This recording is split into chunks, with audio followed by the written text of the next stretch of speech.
Bonjour à tous, aujourd'hui, limité équivalent avec une propriété qui peut surprendre certains. On vous a toujours dit, on n'ajoute pas les équivalents. Eh bien, il faut savoir que dans certains cas, on peut.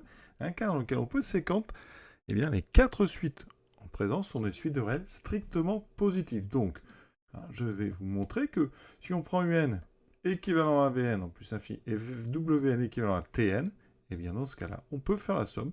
UN plus EN, c'est équivalent à VN plus TN. Démonstration. On doit donc montrer que UN plus VN sur VN plus TN tend vers 1. Donc, ce que je vais vous montrer, on va passer par une soustraction. On va montrer que UN plus WN sur VN plus TN moins 1 tend vers 0 quand n tend vers plus l'infini. Comment va-t-on procéder? Je vais d'abord mettre au même dénominateur. On verra bien ce que ça donne. VN plus TN. Ici, j'aurai donc UN plus WN moins VN moins TN. Alors, ce qu'on sait, on a le droit de se servir de quoi? Pas de grand-chose, mais on sait que UN sur Vn tend vers 1, donc ça serait bien de faire apparaître des UN sur Vn. Et on sait aussi que Wn sur Tn tend vers 1. On peut aussi faire les rapports dans l'autre sens. Tn sur Wn tend vers 1 et Vn sur Un tend vers 1. Comment faire apparaître ça? Alors, première étape, regardez, on va déjà, ici Un et Vn, on va les mettre ensemble. Donc, je vais écrire Un moins Vn sur donc Vn plus Tn. Et je vais faire un deuxième terme ici, qui sera donc un terme Wn moins Tn sur Vn plus Tn.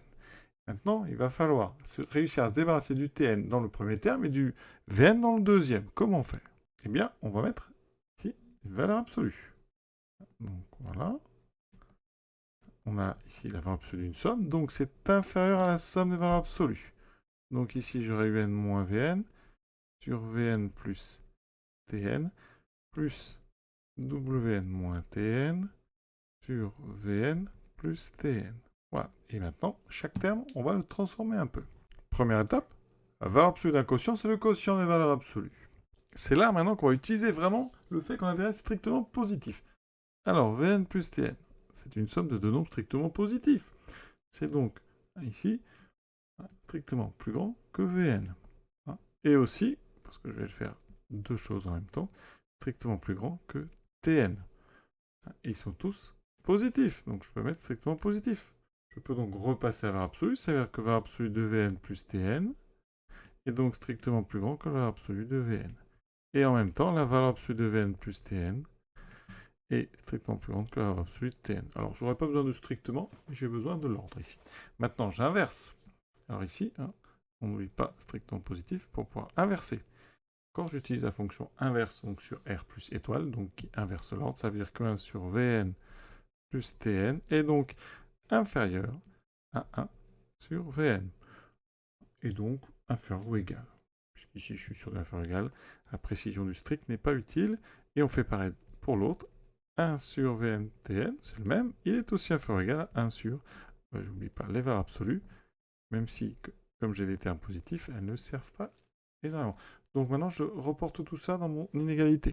Ici, donc 1 sur Vn plus Tn en valeur absolue, je dis que c'est inférieur à 1 sur valeur absolue de Vn, donc là je mets valeur absolue de Vn, et ici je vais faire la même chose mais avec valeur absolue de Tn. Vous voyez, j'ai un premier terme avec Un et Vn, un deuxième terme avec Wn et Tn. Donc pour l'instant, pour ma division par Vn plus Tn, j'ai utilisé le fait que Vn et Tn étaient strictement positifs, donc important. Je vais réutiliser aussi qu'ils étaient positifs ici pour mon travail avec l'inférieur ou égal.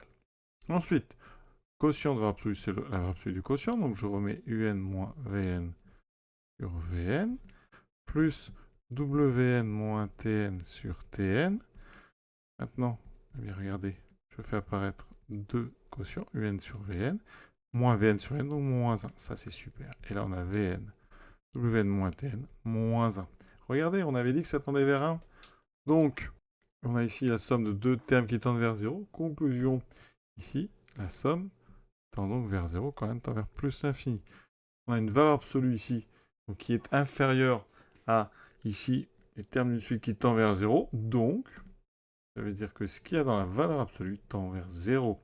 Ça veut dire qu'ici, eh bien, Un plus Wn sur Vn plus n moins 1 tend vers 0. Donc, ceci tend vers 1 quand n tend vers plus l'infini. Donc, on a bien, eh bien, UN plus WN qui est équivalent à VN plus TN. On a donc montré cette propriété, c'est-à-dire qu'on peut ajouter en fait des équivalents à condition, et là c'est important, de n'avoir que des réels strictement positifs. Exemple, N3 plus 1 est équivalent à N3, N3 plus 1 est équivalent à N3 plus 1 sur N, vous pouvez ajouter, vous aurez ici 2N3 plus N plus 1 qui est équivalent plus infini à 2N3 plus 1 sur N. Ça ne pose pas de problème, d'accord? Si on fait une soustraction, par contre, ça pose un gros problème, parce que dans la soustraction, eh bien, il y a des termes qui vont se supprimer. Ici, si je fais une soustraction, à gauche, il va me rester quoi? N moins 1, et à droite, il va me rester moins 1 sur N. On voit bien que ces deux choses-là ne sont pas du tout équivalentes, donc vous voyez bien que les soustractions, eh bien, ça pose de gros problèmes. Alors les soustractions, finalement, c'est des additions avec, ici, des termes qui ne sont pas le même signe. D'accord? Ici, vous voyez, j'ai ajouté à N3 plus N, en fait, moins N3 moins 1, donc une suite de termes, un terme négatif. Donc, on fait très attention. En général, on ne le fait pas. De toute façon, une propriété qui n'est pas au programme, eh bien, si vous voulez l'utiliser, il faut la démontrer. Donc, en général, eh bien, on n'utilise pas. Mais voyez, sachez qu'on peut, en fait, ajouter des équivalents dans des cas comme ça. Ici, dans le cas où tout est strictement positif. À bientôt.